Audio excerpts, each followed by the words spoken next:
Hi, my name's Phil. I like talking about politics, and with the news that Dominic Cummings has said that he'll be leaving his post by the end of this year, I'm going to take a little look at what that's going to mean for the hatchet job that is done on our civil service and whether it could buy Boris Johnson more time as Prime Minister as well. But first, if you'd like to be notified of daily news in politics, please subscribe to the channel and click the bell notification icon.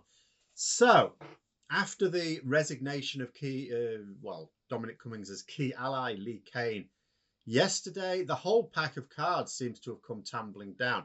Now, I woke up this morning to see that Dominic Cummings is reported to be leaving by Christmas. There was talk would he be on his way out after Cain went? Now, from the report in the BBC, there were various reports everywhere, but in the BBC, it was saying that Cummings had said that it's not true that he's resigned, that he had always intended to be, in his words, largely redundant by the end of this year. He refers to his blog post. Now, I'm not actually going to bother checking that blog post on this occasion because he was known earlier in the year to have doctored his own blogs to try and make out a different sequence of events. But the claim is, of course, an absolute nonsense. I mean, first of all, there's it's not a fixed term contract that he was given. Why wouldn't we know that he was just going to be doing it for this year if that was the case? There'd been no notion beforehand that Cummings would be away from government by 2021. In fact, if you look at, I'd be interested in someone asking him, okay, what projects have you completed in 2020 then? It's all right saying, oh, I expect to be done by the end of 2020. All right, what are your projects? What have you been working on? Because there's all sorts of things he's been involved in, none of which have actually been completed. He can't claim that his work is done and now off he goes into the sunset. Thank goodness. Thank goodness. Also, very odd timing that he suddenly says he's leaving at the end of this year, the day after he was outflanked by Conservative ministers and Boris Johnson's fiancée, Carrie Symonds. So if this announcement isn't a resignation, I don't know what is. And of course, we also need to bear in mind that there was a lot of political pressure on this. The pressure was ramping up on Cummings from Conservative MPs who never wanted him in there for the whole of this year. They were okay with him up till the general election, but after that, they wanted him gone.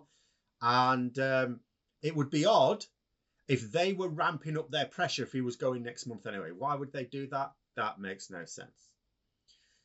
Now, there was another possibility that skirted across my mind, although having thought about it, I'm reasonably satisfied it's not the case, but I'd better throw it in. You know, I thought maybe Cummings is sulking in an attempt to consolidate his power further. He actually lost ground. You know, having Lee Cain made Johnson's chief of staff would have been a way of Dominic Cummings securing even more power, even more control over the Prime Minister. But it actually went completely wrong. And Boris Johnson absolutely depends upon Dominic Cummings, utterly depends upon him. This is well documented. And that is why Boris Johnson risked absolutely everything to cover for Cummings in the Barnard Castle eye test scandal. And it may be Cummings giving the impression that he's walking out in order to try and bring Johnson to heel. He's saying, right, I'm leaving, to which he'll expect Boris Johnson to go, no, don't leave, I'll do anything. Oh, anything. Oh, that's interesting. Because I've got a few things I'd like you to do, give in to his demands. But, the way it's sort of been played out, I think he is actually going. Now, there was an interesting take in the BBC as well, and this is why I wanted to allude to this one. Laura Kunsberg. Now, she's the BBC's political editor and all-round Tory shill. And so, generally speaking, the only time to pay any attention to her at all, because she'll never give a fair or balanced view of anything in politics, the only time to pay any attention is when she's explaining what's happening close to the government, because she does know people close to Boris Johnson. In fact, she is herself. And she said that someone inside number 10 had told her that the reason for this announcement is Cummings is jumping before he's pushed. That Johnson had come to realise that the Vote Leave crew were just in it for themselves. Now, I don't buy that last bit. I can believe that Cummings is jumping before he's pushed. I don't buy that bit about Boris Johnson has come to realise that the Vote Leave crew, Dominic Cummings and his cronies, are just in it for themselves. I don't want to dismiss it out of hand. It may even be the reason that Boris Johnson is giving. But it's been quite clear that Cummings and his gang have only been in it from themselves from the start. They have cost the Conservative Party, their employers, huge amounts of political capital for absolutely no gain at all. Because that's the important thing. It's not like, well, you can't make an omelette without breaking eggs. You know, play the long game. This is going to work out in the long term. And I don't mean there's no gain for the country. That's obvious. I mean, I don't see what he's actually brought to the Conservative Party. From their point of view, what benefit has he brought? What groundwork has he laid that's going to help them in the next election? None. You know, certainly most Conservative MPs don't see what value he's been for 2020. Now, a lot of the Brexiteers, which is most of those MPs now, absolutely appreciate his work for delivering Brexit and the lies. They love that. They didn't even mind him being in charge last year before the general election. But once that was gone, they see no further value in him. He's only a cost. He's a liability. Now, if Johnson really did have this epiphany, then he's even thicker than I thought he was to have taken so long to catch on, especially as there will undoubtedly have been people telling him this. Now, that being said, it does seem clear from various reports that Conservative MPs have been putting real pressure on Johnson to sort Cummings out, or else, like I said. I mean, a more plausible explanation is that Johnson has probably realised he no longer has the power to save Cummings. If he ties himself to his chief spad, then he throws himself overboard as well, because they are going to give Cummings the heave-ho. If Johnson ties himself to him, they'll get rid of him too. That being said, if Johnson really was intending to resign next spring anyway, why would he care? So they won't trigger a vote of no confidence before then, as things stand anyway. I mean, we're already expecting Brexit chaos in January. It would have to be spectacularly bad for them to jettison Boris Johnson immediately in January. But if Cummings does go, then it will be very interesting, because I've reported before, it seems to be a widely held view amongst Conservative MPs that Boris Johnson's failures are actually really Dominic Cummings' failures, that Boris Johnson has relied too heavily on Cummings, and if only they'd get rid of Cummings, then Johnson would actually be a fairly decent Prime Minister. I mean, after all, we've supported him as leader. We know what we're talking about.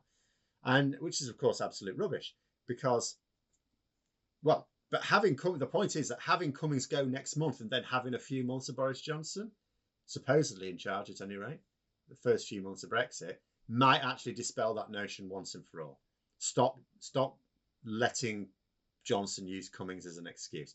Of course, there are plenty of Conservative MPs who know that Johnson is useless. Either they knew it in the first place, or if they didn't, they know it now. They accept it. It's Johnson that's useless, and that this will remain after Cummings goes. You know, one was reported as describing the spectacle of this week's infighting at a time when the country is facing multiple crises as being the behaviour of children of self-obsessed fools, they said. And I particularly liked one quote. It says, "The view from a lot of colleagues today is that we are witnessing the end of hope in Boris as a second-term PM. He has left a vacuum at the centre of government, and that is being filled by Cummings, who does not like the Conservative Party, and his fiancée, who lives above the shop." It's like the script from a bad soap opera. Now, I will just weigh in on the Carrie Symonds thing here.